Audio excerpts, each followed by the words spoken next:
Allah, history is made.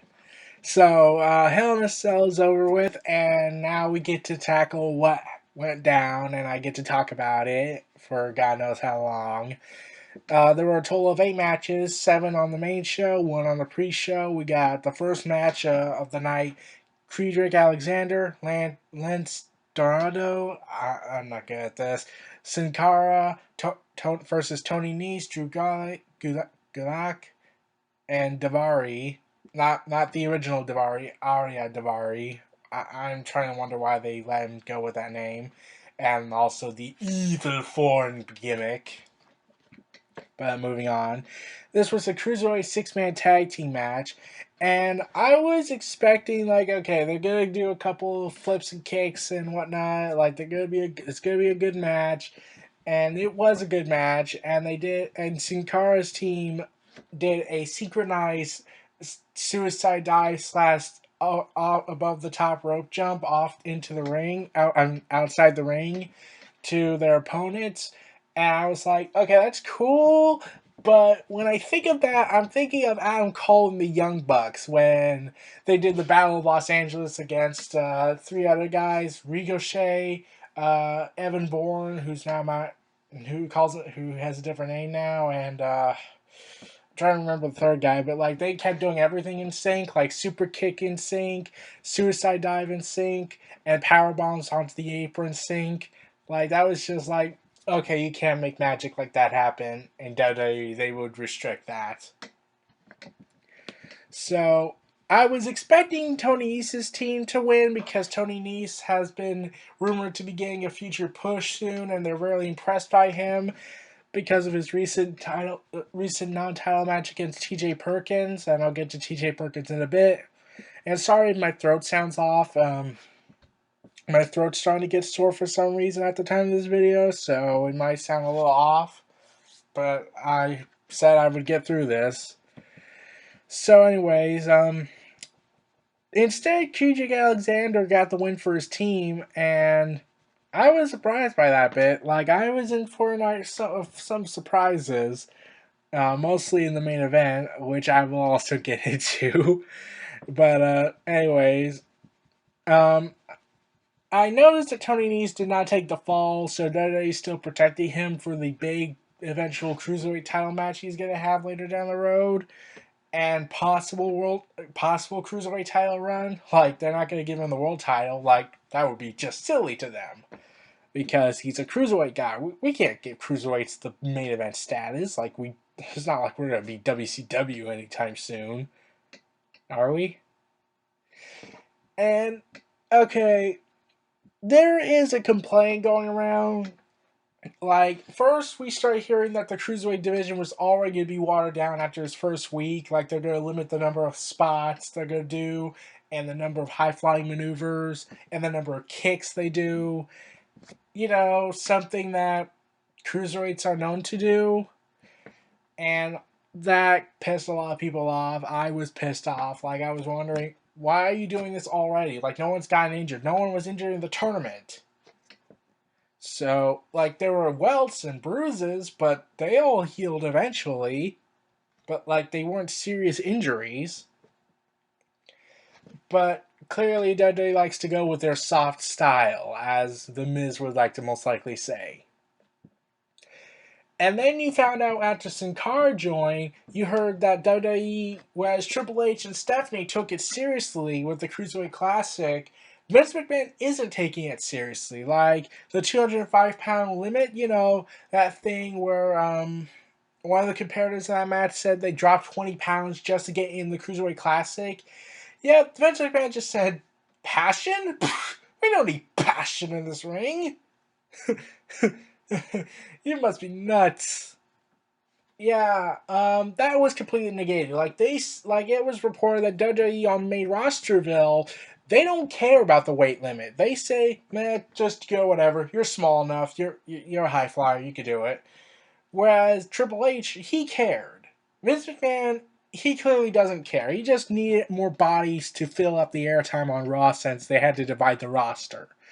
And I get that part, but to water it down and to not care about a certain project, like I just want Triple H to take over so badly at this point. Like, I wouldn't be surprised if Kevin Dunn wanted to Vince about this, saying, "See, the Cruiserweight Classics, you see, we failed to get Kota Ibushi just so I could order his burial, and Zack Sabre Jr. So we need to start screwing the Cruiserweights over. We didn't want these losers. We wanted those two guys. We wanted Zack Sabre Jr. to win, and we wanted Kota Ibushi to sign.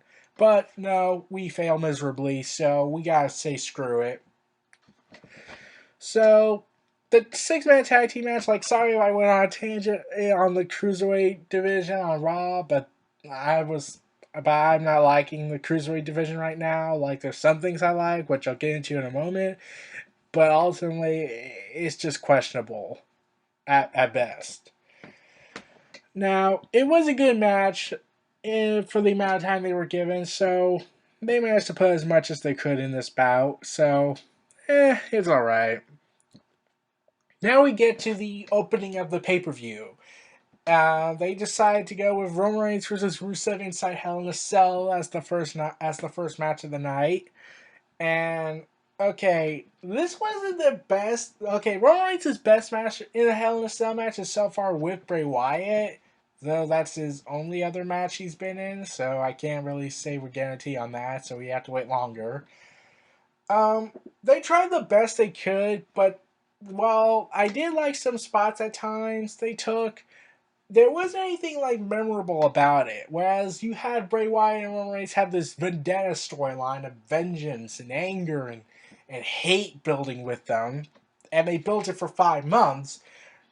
Roman Reigns and Rusev, it started out big, and then after Finn Balor got hurt, they scrapped it for 3 weeks, and then pushed Roman Reigns back into the main event scene, and it looked like they weren't going to do anything about it. They don't even reference it anymore.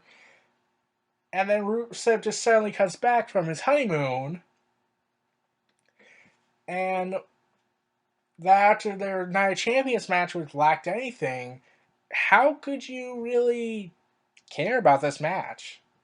But and like well, there is one thing you could care. It's the reverse psychology the audience was doing. Like, half of the audience was chanting, "Let's go Rusev," and the other chant was, "Rusev sucks." Like, Roman Reigns wasn't getting anything from the fans. Like, maybe a quiet, yeah, okay. But ultimately, the audience was on Rusev's side. And I can understand, because this whole feud has been confusing. Whereas Bray Wyatt and Roman Reigns was vindictive and whatnot, and there was clear motivation of who was the heel and who was the face, Roman Reigns and Rusev, they don't feel like a heel versus face. In fact, the roles have been switched. Roman Reigns has been mocking Rusev's family. Roman Reigns has humiliated his wife, uh, assaulted him unprovokedly, and, well, yeah, like, every time when you see Roman Reigns and Rusev interact, it seems like Rusev's the good guy and Roman Reigns is just this scumbag you just want to punch. And that should be questionable about WWE's booking. Like, they want him as a face, the fans want him as a heel, and now WWE's like switching it up a bit. Like, if they try to establish him as a tween, then that could make sense, but yeah, Rusev was clearly the face in this match, and Roman Reigns wasn't. Like, Rusev didn't use Lana. Like, I'm pretty sure he didn't want Lana hurt. Like, I was having some technical issues with my Xbox One when I was watching it on there, so I missed, like, the entrances. So I think Rusev put Lana in the back so she could be safe. So, yeah, what does that say about Roman Reigns? Like, about in terms of character? I'm like, this match was good, but it wasn't really the best of the Hell in a Cell's triple main event, as they like to say, for some stupid reason. Like, everyone knows the main event is the match that goes on last. You can make 5 main events, as CM Punk said, but everyone knows there's only one main event, and it's the match that went on last. So, and the fact that this opened the show, this is the opening act. We need to, but everyone knew that this wasn't going to be the main event. Everyone was wondering, is the Universal Champion going to be the main event, or the Women's Champion going to be the main event? And boy, I'll get to that in a minute. Now we have Bayley versus Dana Brooke. Okay, that's it. It was okay. Like Dana Brooke, yeah, she was brought up too early. I can admit that. Like I don't really, she hasn't really had that big noticeable role. Her time with Charlotte seemed to be over with. Like they haven't like they referenced it a few times, but they don't really show it anymore. So I think they scrapped the whole plan to get Dana Brooke versus Charlotte down the road since Vince liked Dana Brooke and they wanted to make her a female Roman Reigns. And I'm pretty sure fans managed to convince Vince that that was a fucking stupid idea because no one wanted a Superman John Cena again, and no one wanted Roman Reigns to be Superman. Like Santino said in an interview that deep down fans like Roman Reigns. I think that's somewhat true, but at the same time, fans kind of feel sorry for Reigns and like, well, you don't have a say in this. You're just being told what to do. You're not John Cena. You don't have that political spin, as Dean Ambrose would put it. Roman Reigns is just ordered, do this, do that, do that, do that, act like John Cena. Okay, we got a face. So the fact that they're trying to do that with Dana Brooke was an insult to everybody. So I hope they scrap that plan and make Dana Brooke be Dana Brooke. But right now she might be best fit to go back to NXT. And Bayley, I don't know what's going on with her. Like, oh, and this is a tangent. Why do they have to keep using tapes on their injured areas? Couldn't they have just said where the wrestler was injured and be done with that? But no, they have to put the tapes on them because the fans are too fucking stupid about it. Like, I get it, we kind of consider Donald Trump for president, and also Hillary, though Hillary was a screw. Bernie Sanders was screwed, so Hillary rigged everything, and Donald Trump he bought every competition. Ted Cruz was from Canada, but we're not that dumb that we cannot take the fact that yeah she's injured in the arm. Why do you have to put tape there? Like it just comes off as distractingly annoying. Like WWE's trying to tell us, trying to show us, okay, see, this is where she was injured, okay? This is where she was injured. I might as well just sit in class and listen, go back to school and listen to my teachers say, okay, this is the injured area where someone could get hurt. This is where the muscles will be torn and whatnot. And I'd be falling asleep in class that's not, because that's not, like, I get what they're trying to say. I get what they're trying to do, but it's just boring and kind of pointless. I like in school that's necessary, but that's the emotion I was feeling like I would be bored out of my mind. But man, that was not a good example. But yeah, I just don't like when I don't like WWE doing this tape thing for the injured area. And believe me, like ever since Cesaro made it unofficially popular with fans, WWE thought, "Hey, let's milk this dry for what it's worth." So Bayley and Dana Brooke, they didn't have the best match, and I knew this match was going to happen at Hell in a Cell, especially after that disaster of a clean victory Dana Brooke got because she botched it. Okay, and nearly injured Bayley. So, yeah. Now we get to the club. Luke Gallows and Carl Anderson versus Enzo Amore and Big Cass.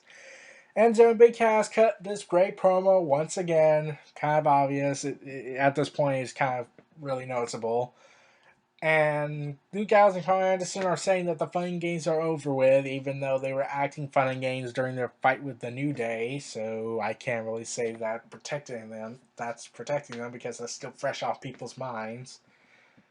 Like they could have done Luke Gallows and Carl Anderson as disgruntled workers, saying that they're pissed off how WWE management is looking down at them and treating them like crap, saying that the only reason we were hired was because we were part of the most popular faction since the NWO. Like, they could have done that, and that actually would have made sense.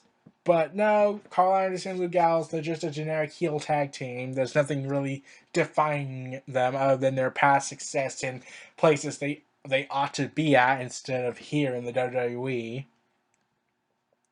And I really wanted them to get this win because they needed it. And this is not like, oh, I hope Enzo Amore Big Cass win, but I'll be alright with Luke Gallows and Carl Anderson winning. This is more like a, yeah, the club needs to win. Like, my God, you failed miserably thanks to Vince's ego. So, yeah.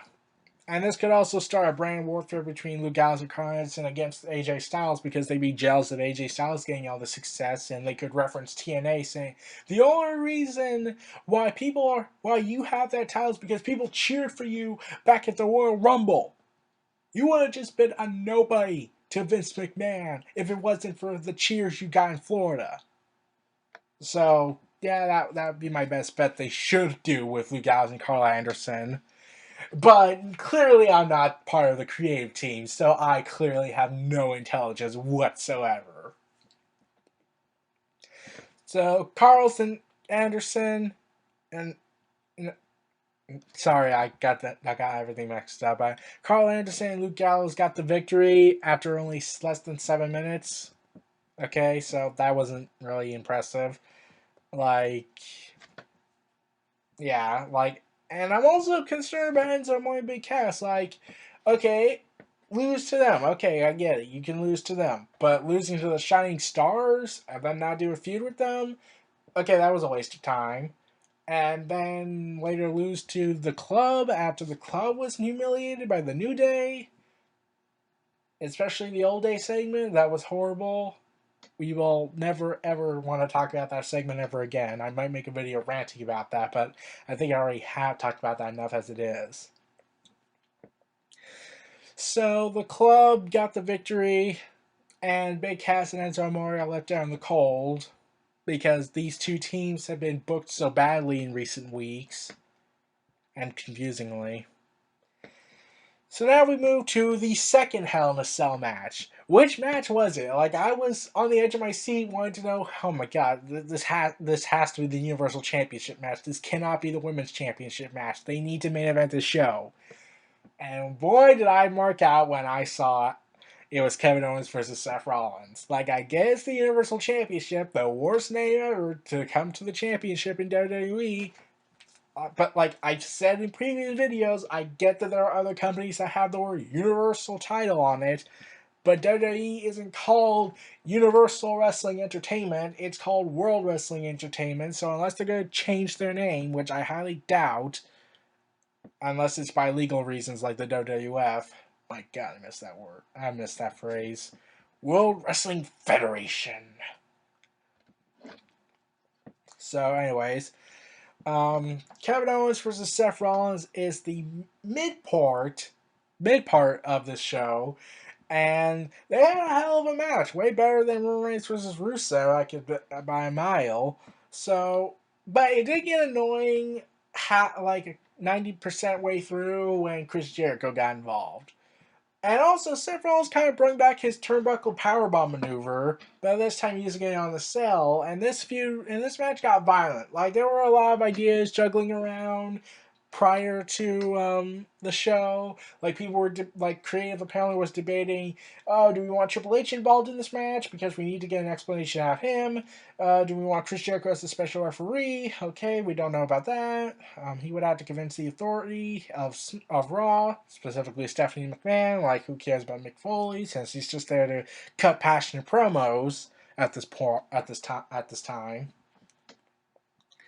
So yeah, they didn't do any of those ideas, even though the Triple H one would have been interesting and we would have gotten an explanation. And plus, aren't they supposed to be building up to Triple H versus Seth Rollins in the Royal Rumble fight? Because word has been going around that they're going to fight at the Royal Rumble and not at WrestleMania, and they have less than 2 months left. 3 max.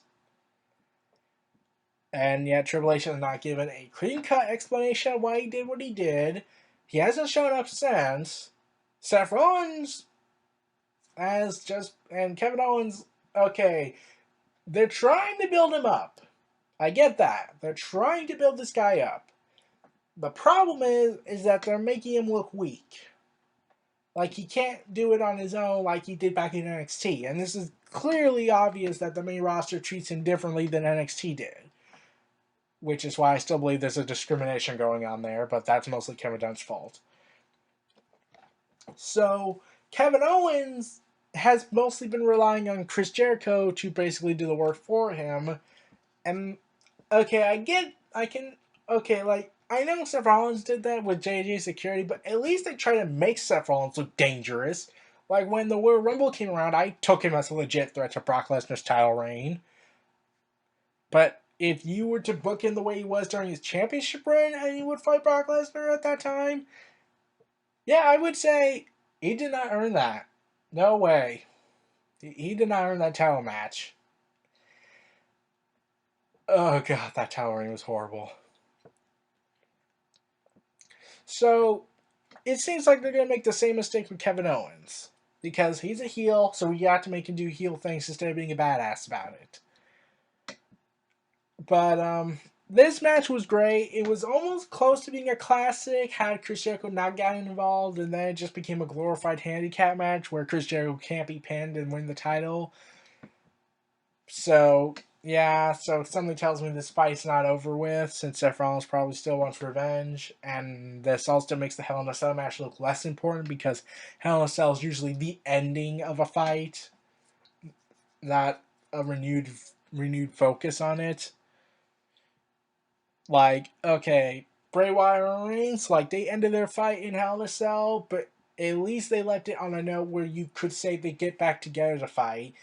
But for now, it just stops. So, yeah, Kevin Owens and Seth Rollins, it seems like this fight's going to continue heading into Survivor Series, unless they put them together on teams, which would be a stupid idea by all logic.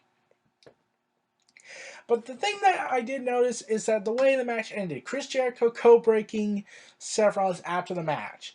I'm curious to know, are they going to do Chris Jericho versus Seth Rollins at Survivor Series and let Kevin Owens lead the team as Team Raw to fight Team SmackDown? Because that would be kind of interesting. But really, I kind of want to see Chris Jericho fight Kevin Owens. They looked like they were going to do that, and then they just stopped.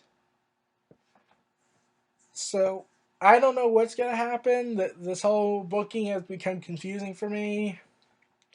Like, Kevin Owens was made dangerous at the last second on Raw when he took on Seth Rollins by himself after Chris Jericho walked out, when they were celebrating after their beatdown of him, and then Kevin Owens took some finishing cheap shots on him.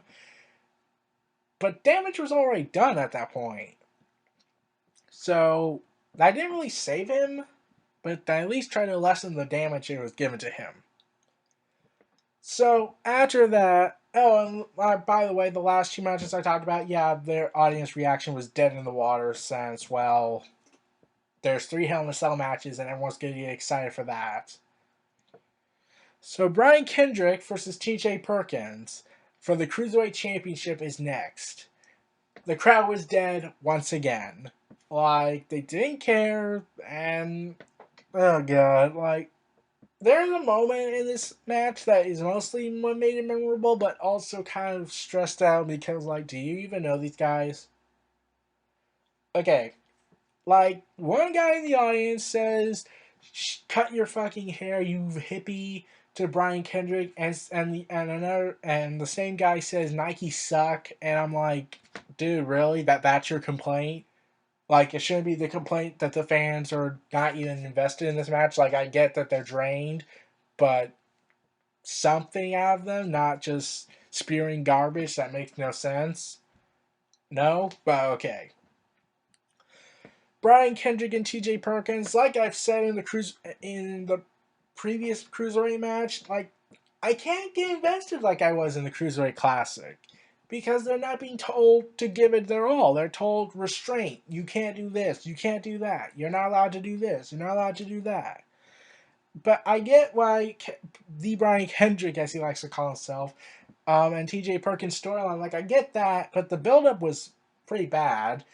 It took Del Busto 103's video that he did about Brian Kendrick and TJ Perkins' match at Hell in a Cell to actually make me care and think this was the main event, even though it clearly wasn't.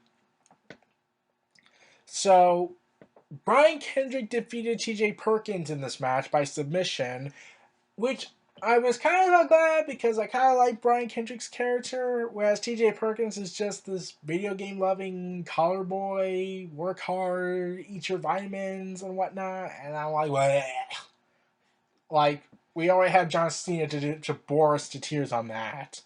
We do not need TJ Perkins to do that. Like, can you give him a different character? Like the video game aspect, that's kind of funny, but I just mostly think of Xavier Woods when he does that. I'm like, unless you have Xavier Woods and TJ Perkins team up later down the road, and they do video game maneuvers, that actually would kind of be awesome. But the way they're doing it now, it doesn't work. And at the same time, when I saw TJ Perkins lose, I was like, 2 months. They have him drop the belt within less than 2 months. After winning the Cruiserweight fucking Classic. They didn't take him as a big deal, like they should have. I know for a fact. I should know personally for a fact that if Triple H ran this show, he probably would have done it a lot better. Like, on the one hand, I like Brian Kendrick winning it, because it showed this Desperate Man finally got what he wanted. But on the other hand, like, they should have made TJ Perkins last a lot longer since he won the Cruiserweight Classic and made him a big deal, but they didn't.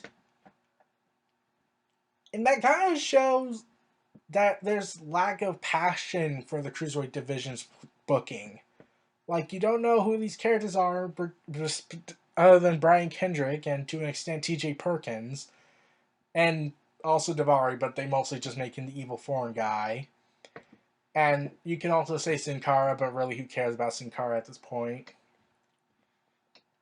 So, why should I care? Give me a reason to care, WWE, but that will require effort. From the booking committee, not the wrestlers. Like, I know the wrestlers can give it their all. I get that. But the booking committee, they force them, you can't do this, you can't do that, don't be interesting, do not be this, do not be that. If you try to do anything interesting, you're going to get these fans invested. We just want their money.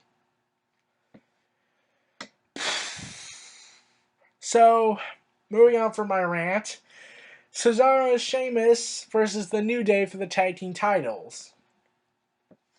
I was generally surprised. Like, this was better than their first match against the New Day. But the way it ended, like, okay, yeah, something telling me I should have saw that coming, so expect a rematch. So Cesaro and Sheamus looked like they were going to be on the same page, and then they started arguing again. I was like, oh, God. Like, I know what you're trying to do, get two tag teams that hate each other, like each other, but this has failed miserably. So, let's just get this over with. And the New Day, once again, is very stale now, because they're not doing anything interesting since their feud with the Wyatt family. They're just doing the same thing they did previously. I missed them when they were heels. When they became faces, it felt like they sucked out all the charm to it. So, yeah. They should really turn heel again. So, anyways, Cesaro and Sheamus almost beat the New Day in this match. Like, had Kofi Kingston not gotten involved against Sheamus when he got the trombone, and Francesca's destroyed again. The second, at least, is destroyed. That's to Xavier Woods' despair, which was actually kind of funny. Cesaro and Sheamus would have been tag team champions. Like, they gave a lot of great falls to show that maybe they're actually going to switch things around. Maybe the New Day won't break the Demolition's record. So, yeah, this would have actually been interesting. But no, we gotta stay the course because I think Demolition's suing them or something like that regarding concussion issues. So they said, we'll get back at you because we're not petty as fuck. Please tell us we're cool. But anyways, I was expecting, like, somebody told me that they weren't going to drop the tag team titles because normally when the last time they dropped the tag team titles, it was Xavier Woods and Kofi Kingston, and Big E was the one protected. But when I saw Big E, I was like, okay, they're gonna win. And then they started switching it around to the point that it looked like they weren't, which was genuinely surprising. That WWE was willing to do this, do something, interesting. But Cesaro and Sheamus, they won by disqualification since the referee caught Kofi Kingston attacking Sheamus after, like I said, Sheamus destroyed Francesca 2 against Big E. And Xavier Wood tapped out, so I'm expecting a rematch to happen on Raw. So Cesaro and Sheamus, I don't know what's going to happen with them. Are they going to get on the same page, or are they they're expected to tag team together for the rest of the year? So yeah, I don't know what's going to happen. If they do know a feud down the road, it would be too soon. Even though it was entertaining in their final bout in the best of 7 series, but it'd be too soon to do another feud. So yeah, I don't know where this is going to go. So now we get to the main event. History is made in this match. Charlotte Flair, as they now like to call her to an extent, versus the women's champion, Sasha Banks. Also known as we like to call them, as WWE likes to call them, the daughter of Ric Flair and the idol of Eddie Guerrero. Yeah, that's what they like to do. Like, they reference Ric Flair, they reference Eddie Guerrero. Like, Sasha Banks is a huge fan of Eddie Guerrero, so they talk about him a lot. Like, that was their defining personality traits in NXT. That they had some form of relationship with world caliber performers from the past. Like, that was their defining trait in NXT. But that's just a character complaint, and this is not a match complaint.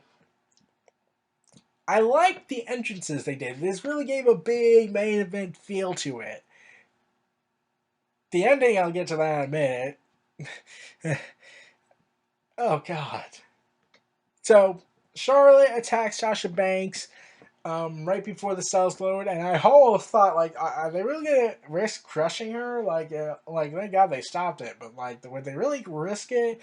Like, I heard previously, before the match, before the show would start, just like 2 hours before the show, it got reported that we might see blood, which would be a welcome change and might show that the women can hang with the men in the bloody atmosphere of Hell in a Cell, and Hell in a Cell really needed a bloody match since, well, the other 2 matches weren't really as bloody as you would hope, though you can blame the PG rating for that. And I was really looking forward to Charlotte versus Sasha Banks to be filled with blood. That could be because I'm sadistic as fuck, but I'm not psychotic. You are. Okay. Anyways, so Charlotte does what WWE tells her to do. Okay, how can we make Charlotte look like a heel? We could do this. We could make her taunt the audience and mock Sasha Banks. No, let's be injury prone fetishes. Yeah, that's what they did. They have Charlotte target Sasha's back, which they have pointed out has been the cause of her injuries this past year alone. And yeah, WWE says, we don't care. She's a heel. She's allowed to do that. Even though that could risk aggravating the injured area, and potentially make it worse. We don't care at all for our health, for the wrestlers' health. Unless they die, then we need to really go into panic mode. Luckily, that hasn't happened since 1999 to them. Or else they'd be screwed. So, anyways, Sasha Banks, it looked like Sasha Banks was going to forfeit the match because she's injured. And I got the feeling that wasn't, and I knew for a fact that wasn't the case. Like, oh God, this history-making match is going to end forfeitably. I can't believe it. Those bastards. I don't believe it, Vince. You're a stubborn fuck. But, yeah, they were going to repeat Dean Ambrose, Seth Rollins, Undertaker, Mankind scenario once again. So I expected that. So Sasha Banks and Charlotte, the match officially starts, and my God, it was a hell of a match. Like, this match was awesome. It felt like it was so like the build-up was so great. It was the best build on Raw during this match to it. There is some minor complaints about that. I'll get to a bit, but anyways, Charlotte and Sasha Banks, they did everything in their power to make this match really great. Like, there was also a report that WWE management feared an injury would happen. Oh, wait, you care about your wrestlers' healths? Then why did you make Sasha Banks get further risk of injury in her back? Oh God, because this is the reason why they were worried about the risk of health, as the report likes to say at least, was because they might put on a great show. You do realize you can put on a great show without risking injury. Or like the risk is always going to be there, but you don't need to get injured doing it. Like look at Shane McMahon, like he just fell off a Hell in a Cell structure and he came out all right. I mean, like he probably was a little in pain to an extent since he crashed head back elbow first to the table, but he turned out all right in the aftermath. So, anyways, Charlotte and Sasha Banks, they were doing it so well. Charlotte was targeting the back like a heel because WWE tells her to. I really don't get that. And Charlotte just does so well as a heel. Like, she was doing a lot better as a heel than she is a face. Like, even Charlotte talked about how it's difficult for her to be a face. And I can understand that. Like, I'm like, if she gave a legit reason, I'm pretty sure it's bullshit. Because the real reason, and this is just my honest opinion, the real reason why it's difficult to be a face is because WWE doesn't want her to be like her NXT self. Whereas in NXT, she was a face. And she did well. On main rosterville, if she's a face, therefore she's automatically Ric Flair's daughter and is in her shadow and is in his shadow. But as a heel, she could do whatever she wants. She excelled in that. But like, yeah, the face problem that when they turn her face again later down the road, that's going to be conflicting since they're just going to bring up she's Ric Flair's daughter. Whereas Charlotte, as a heel, they say she's Charlotte with some references to Ric Flair, but say she is Charlotte. Sasha Banks, she seems to be suffering that same problem. Like, they talk about her, but at the same time they keep mentioning, oh, she idolizes Eddie Guerrero. And I'm like, could you stop that? Like, we get it. She's a huge fan of Eddie Guerrero. She worshipped him. And she did things in honor of him. But could you stop at that? Like, okay, Eddie being proud up there in the afterlife, okay, you can say that. But could you stop treating it like Sasha Banks is Eddie's daughter? And like, that would be cool, but we both know that's not the case. But we all know that isn't the case. And Charlotte and Sasha's ending to the match was anticlimactic. That is my one complaint other than the injury fetish WWE has. That is my one complaint about this match. This match was perfect. But they screwed it up a bit with the ending. Okay, Charlotte is throwing Sasha on this table twice. It looked like they were trying to break it, but the table just wouldn't. So Charlotte does natural selection, and she gets a pinfall cover. And it just ends there. And like, everyone's confused. I'm confused. Like, what just happened? Like, I can think of one reason why this was a bad idea. Well, there's several, but I'll get to them in a bit. But it just felt confusing. Like, why did this booking happen? Like, was this the plan? Was the table supposed to break? And then she gets the pinfall? Like, I was expecting Charlotte to kick out, and then they do a comeback, and Sasha Banks gets the victory. But no, it went back to Charlotte, and she regains the women's championship. And yeah, the audience is just quiet and confused. And, well, that's both good and bad. Good because when the audience is quiet, that means the heel just did something that they didn't expect, and therefore that heat's going to go to her. But at the same time, the heat might not go to her. Instead, they might target it at Vince because Vince made the call here, most likely. because he doesn't like Sasha Banks to an extent because she's, quote, injury prone, as he labeled her as backstage. So, really, I don't know what happened here. Now, there's a reason why I didn't like this finish, other than the anticlimactic feel. One, well, I will give it credit that it was surprising that they didn't do a comeback moment, and it was in Sasha Banks' hometown. I was surprised they went with Charlotte. But the number one reason why I had a problem with this, it's because it feels like the women's championship is hot potato. Like, think about it. How many times has the women's title changed? It's changed 4 times, I think, in the span of 3 months. No, wait. 2 months.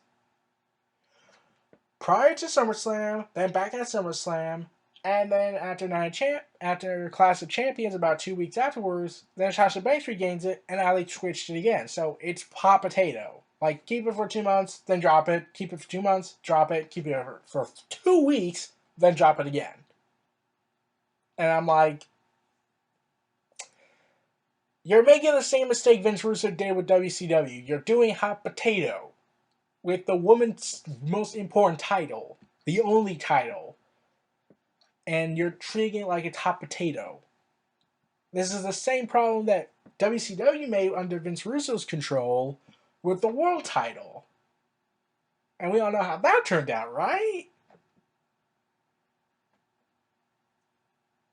Okay.